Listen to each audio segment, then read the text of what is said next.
दिल्लीतील जंतर मंतर येथे नीट पेपर फुटी प्रकरणाच्या निषेधार्थ आंदोलन करणाऱ्या विद्यार्थ्यांवर झालेल्या कथित लाठी हल्ल्याचा सोलापुरात तीव्र निषेध व्यक्त करण्यात आला. महाराष्ट्र प्रदेश काँग्रेस अल्पसंख्याक विभागाचे सरचिटणीस राशिद भाई शेख यांनी या घटनेला भारतीय लोकशाहीवरील हल्ला असे संबोधत पंतप्रधान नरेंद्र मोदी, गृहमंत्री अमित शहा आणि केंद्रीय शिक्षण मंत्री धर्मेंद्र प्रधान यांनी नैतिक जबाबदारी स्वीकारून राजीनामे द्यावेत अशी मागणी केली.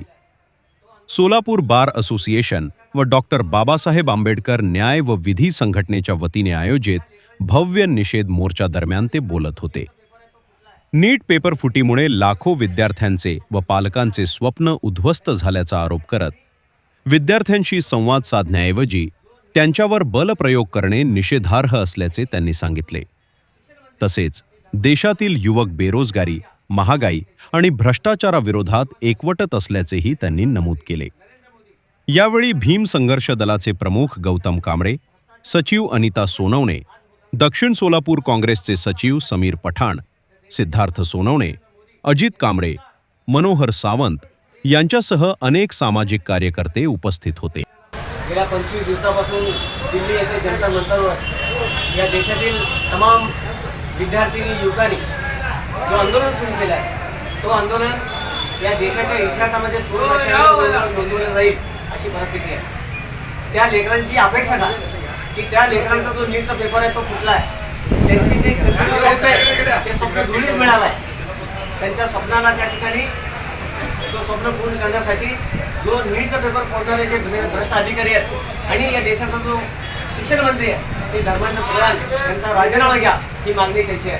परंतु गेले 25 दिवस झाले तर देशाचे प्रधानमंत्री नरेंद्र मोदी ना खाऊंगा ना खाणे दूंगा म्हणणारे आज देशामध्ये भ्रष्टाचाराचा बरबट आज होताना दिसतोय. भ्रष्टाचाराचा महापूर आला की अशी परिस्थिती आहे. तर देशाचे प्रधानमंत्री नरेंद्र मोदी यांनी तात्काळ त्या जे विद्यार्थी त्या ठिकाणी बसले त्या विद्यार्थ्यांना बोलवून त्या ठिकाणी त्यांचं म्हणणं ऐकून घेतलं पाहिजे होतं.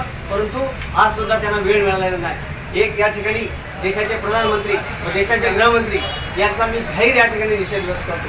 देशामध्ये आज परिस्थिती अशी आहे की महागाई प्रचंड वाढत चालली आहे, बेरोजगारी प्रचंड वाढत चालली आहे. अशा परिस्थितीमध्ये जे विद्यार्थी ज्यांना IAS IPS व्हायचं, UPSCची एक्झाम द्यायचे, MPSC एक्झाम द्यायचे, त्यांचं जर नीटचं पेपर फुटत असेल आणि शिक्षकांचं PTचं पेपर फुटत असेल तर ह्याच्यापेक्षा लाजिरवाणी गोष्ट या देशामध्ये होऊ शकत नाही. तर या ठिकाणी देशामध्ये हुकुमशाही, तानाशाही सुरू आहे का अशी परिस्थिती आहे. शेतकरी कष्टकऱ्यांवरती अन्याय होतोय.